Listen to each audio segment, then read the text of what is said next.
and welcome to the ROCKATX online worship experience. You're getting ready to experience God on another level. Whatever you're seeking from God for your life is available for you as you praise, hear the word, and transform your situation. While you're worshiping with us, feel free to interact with our online ministers in the chat and share this broadcast with your friends and family so they can join you online. Also, make sure you subscribe and follow the ROCKATX on Facebook, YouTube, and Instagram to stay connected to all the Rock is doing. Now, shake off the worries of the week and get ready to give God some praise. Service will begin soon.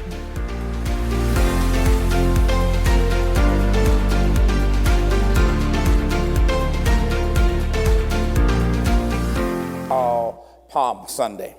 And on Palm Sunday, churches around the world celebrate Jesus entering into Jerusalem, and this momentous occasion where the Messiah comes in back into the city of Jerusalem, and he is celebrated the triumphant entry. Some Bible scholars speak of it as where he enters in, and the people celebrate him as he comes in and lay palm leaves down and waving palm leaves as he comes riding in on a young colt or a young donkey. This is familiar to those who are part of the Christian tradition, but I want to help you. I want to take a little different take on it today. And I want to just help us understand a few things. First of all, you can go to my next slide. I want to show you this. I've got to establish some things, and we got to approach this from a narrative standpoint. So I'm going to try to clarify this or enhance this text by using a tool of a narrative to kind of walk you back into it, to start from the Old Testament and walk you into what this looks like and what this symbolizes. So if you'll go to my next slide here, you'll see something that when we talk about time, someone say time. God is always utilizing time. God is not in time. He's not subject to time. He created time. God is an eternal being and who sits outside of time, but he created the idea, the element of time. And in time, God is so wise that he uses a nice equation of things to bring about his will. He uses these pieces to bring about his will. There is nothing that occurs in time that is outside of his influence. There's nothing that occurs in time that's outside of his information. There's nothing outside of the time or inside of time that irritates God, because God controls time. He made time, and he is well aware of everything that happens. So in time, God uses the decisions of man. He has calculated every decision that every man and woman will ever make as he's brought forth his will. So if you can imagine, we can't make a decision that surprises God. We can't make a decision that throws off God. That means those of you who just faded away and started thinking about dinner this afternoon, God knew that at that moment you're going to look around and you're going to see something and you're going to start thinking about hamburgers. Just then. The decisions of man, that means that God knows about your divorce. God knows about your infidelity. God knows about your alcoholism. God knows about all the things you struggle with and some things that you should struggle with. And he takes all those pieces and puts them together and says, I'm going to use all of it to bring about my will. But he uses not just the decisions of man, but he uses the deployment of nations, which means that God is so powerful that he knows when nations are going to rise and when nations are going to fall. And he's not reactive in terms of, oh my God, Russia is, or oh, watch out, China is. But he knew what Persia was going to do. He knew what Assyria was going to do. He knew what Greece was going to do. He knew what Rome was going to do. He allowed it all to happen and used it for his will. Am I making sense? So the decisions of man, the deployment of nations, that means he knows when nations are going to be on top of the world, and he also knows when nations are going to fall. Am I making sense? So when I look at the news today, I don't shudder. Because God, well, I wonder what God is doing. God is doing what he always did. Am I making sense? And he's like, I know what's going to happen with that. I see it, and I've calculated it in my will. It doesn't mean that we have to be passive as believers, but it does mean that we can relax and understand that God is in total control. Am I making sense? So he uses the decisions of man, the deployments of nations. He uses disasters. He uses things like natural disasters, from famines. Listen, he used the earth swallowing up people for his will. We would literally call that an earthquake, where a fissure opens up in the earth and then closes it up, where the crust of the earth breaks open and closes. So he has used these things for his will. It's not saying he sent them to get you, because remember, God never tries to get you. If God wants to get you, you got it. Am I making sense? God's not sending a tornado after you. Now, he uses disasters, and he uses development. He uses all the things that man is doing, all the inventions and everything else. He has utilized him for his will. God is not scared of the internet. God is not afraid of streaming. God is not afraid of technology, because he said, I used it. Isn't it interesting that COVID came and we were like, what is God doing? Oh, my God. He's destroying everything. And then those of us who survived, praise the Lord. Those of us who live, praise the Lord. The church changed. And suddenly now the church now went from being a totally or a majority organization that was brick and mortar to now brick and mortar and digital.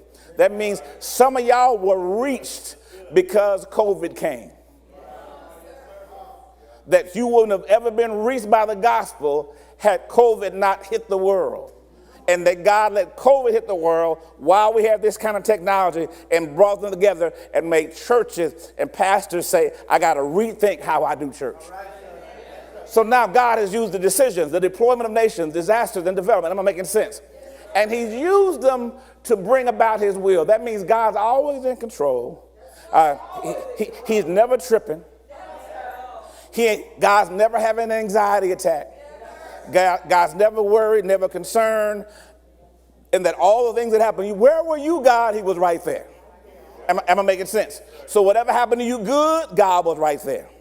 And whatever happened to you bad, God was right there. Am I making sense? But that bad thing, God says, is going to move you a certain way. That good thing, God says, is supposed to move you a certain way, because I got a long-term plan that I'm working on. Making sense? Now God then uses these things. Dr. Moody, could you show me in the Bible, these are good premises, but I want to show you in the Bible through a narrative how God would use all these things. Are y'all with me?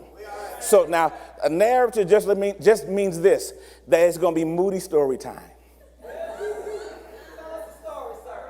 And my job is to tell you a story that takes you from Genesis all the way to John.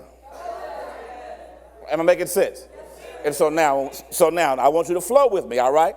Right. So I'm going to simplify some things. I'm not going to give you every detail. I'm going to just give you a brief overview just to guide you into how God uses things. All right, go. Let's open up. Where does the Bible open up? In the book of Genesis. The Bible is the most interactive, innovative book that's ever been written.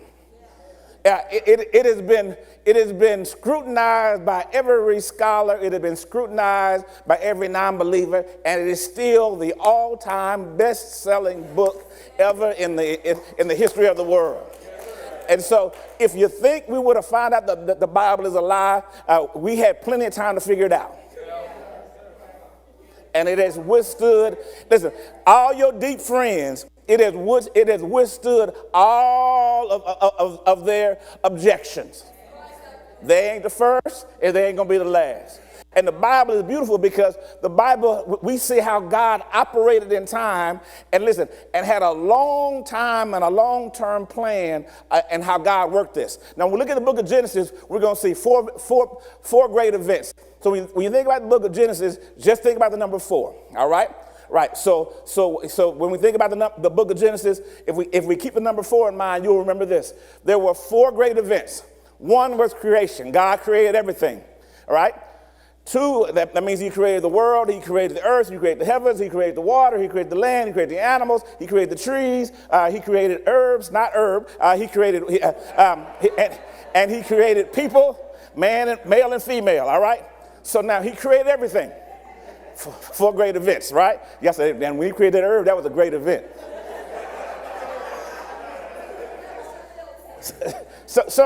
So he created everything, right? Big event, first big event. Second big event was the fall, when Adam and Eve sinned. So he created everything. Adam and Eve had it working all together. They had a great relationship with God. Everything was cool. Just, listen, you can have everything. You can eat anything except for that one tree over there, that tree of the knowledge of good and evil. The fruit was not an apple, but it was fruit. Am I making sense? So you can eat apples and not eat the devil's fruit. So Adam and Eve, what did they decide to do? The serpent deceived Eve and told her the fruit was good for all this stuff, and God's trying to hold something back. So what did Eve do? Eve took and ate of the fruit. Adam then took and ate of the fruit also, right? And when Adam took and ate of the fruit, because he was our federal head, which means he was the best, he was God's best, he was the ultimate. If you had been there, you would have killed Eve, cut down the tree, started a campfire, made a pie, you would have done all kind of stuff. So Adam, literally, Adam was God's best. And when Adam ate of the fruit, sin entered into Adam. Thus, therefore, sin entered the world. The second big event. First big event was creation. Second big event was the fall. Third big event was the flood. This is when literally the man got worse and worse and worse and worse. God said, man, this is a mess. He said, I hate to ever made up man. This is a mess. We got eviler and eviler. Even though eviler and eviler is probably not a word, it just sounds good in my narrative, right? Eviler and eviler. So God said, I got to start all over. So then there was a great flood. He sent a great flood. The entire earth flooded. All of humanity was destroyed except for Noah and his family. This is where you get the idea of Noah's Ark from. So the first big issue was creation. Second big issue was the fall. Third big issue was so everybody was destroyed except for Noah and his family. So now, when it comes to our issues of race, we understand this, that we all come from how many families? One, because everybody else was dead.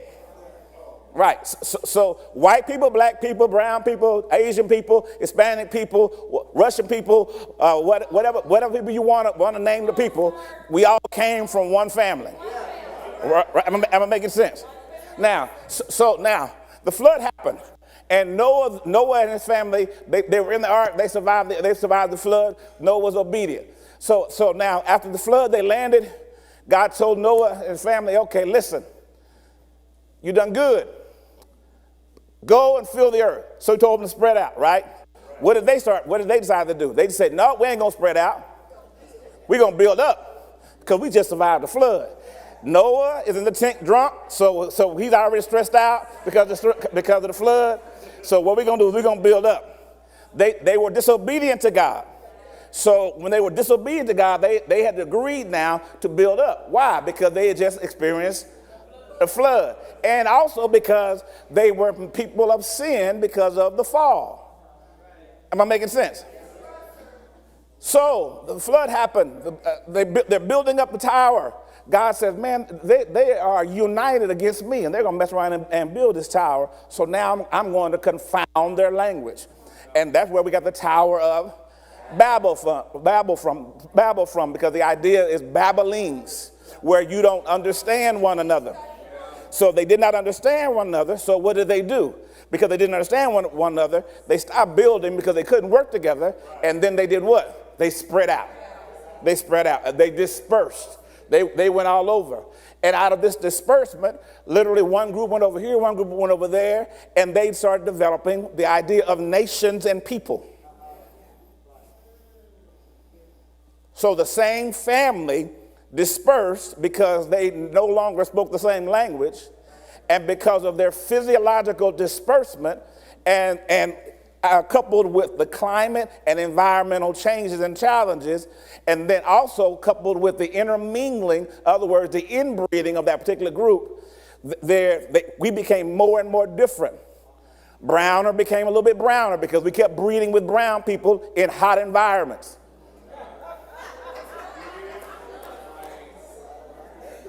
So our physiological changes started noticing. Now, we were all humans, but we just had different levels of pigmentation and things like that. Am I making sense? And so nations began to be developed. Why? Because this group over here now and this group over there now. And we began to get identities and national identities and cultures. So 4 great things happened. 1, the creation. 2, the fall. 3, the flood. 4, the development of the nation. Makes sense, right? So you had 4 great men in Genesis, right? We had Abraham.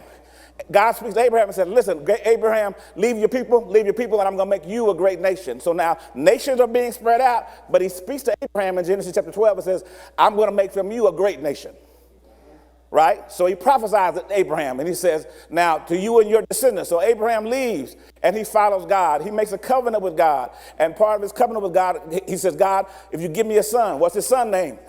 Hint, hint, hint. Isaac. So he has Isaac. Isaac now is his son. Now, Isaac then carries on the blessings of Abraham. In other words, God promised Abraham a couple of things. You're going to be my covenant man. Number 2, I'm going to give you land. Number 2, I'm going to give you blessings. Number 3, I'm going to make a great nation of you.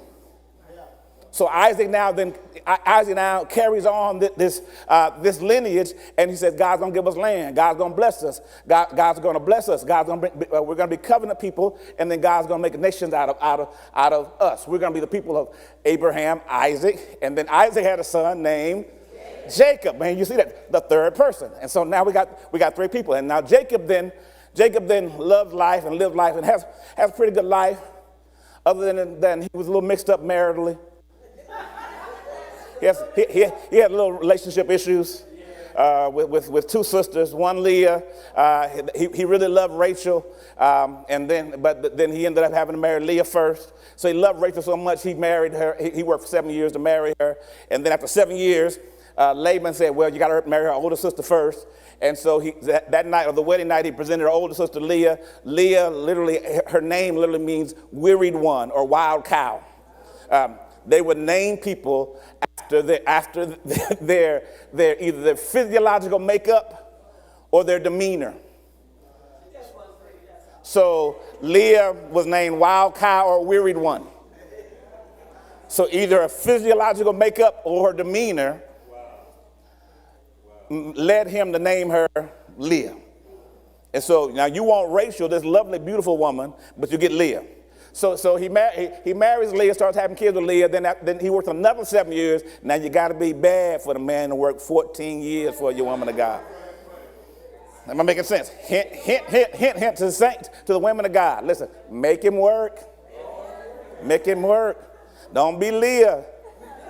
Make him work. All right, now, so now he marries Leah. He marries Rachel. They have some issues. They have several children. They have several children. They have 12 children, 12 sons, and these sons are called the 12 sons of Jacob. Jacob now wrestles with God. He gets mad. He wrestles with God because he's a trickster. And then when he wrestles with God, God renames him, and he names him Israel. So now we have the 12 sons of Israel, which will become the 12 tribes of Israel. Joseph, then one of his youngest sons, tells his brothers, man, I got a dream, man. God's going to do great things with us, man. He's going to blow me up. Y'all going to be bound down to me. Brothers get pissed off. So they sell him into slavery. They think about killing him, but they decide to sell him into slavery. He goes to Potiphar's house. There he is accused of rape. He does not rape her, but he is accused of rape. But he learns to serve. Then he is moved to prison. Then in prison he learns to serve. And as he's serving in prison, what happens? He becomes the head over the prison. And then and people learn that he can interpret dreams. Pharaoh, the leader of the world, the leader of Egypt, then starts having bad dreams. He says, does anybody know how to interpret these dreams? They say, listen, go to this dude named Joseph.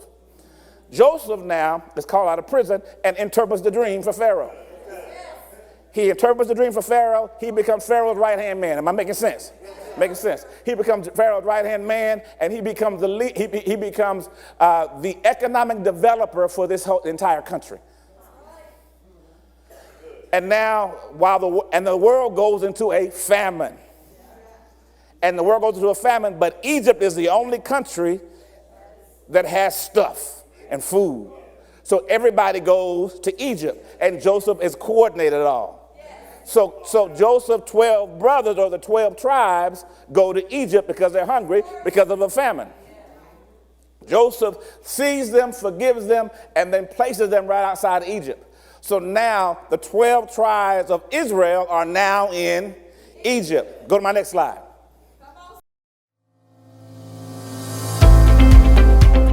Thank you for worshiping with us today. If you're in need of prayer or someone to talk to, our online ministers are available for you right now in the chat.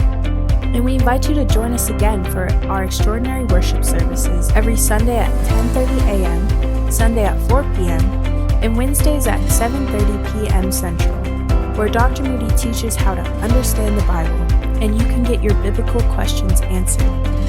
We look forward to connecting with you and ask that you subscribe to TheROCKATX on YouTube and follow us on Facebook and Instagram to stay connected to all The Rock is doing. Also, you can connect with us through our website at TheROCKATX.org. Again, thank you for worshiping with us, and be blessed.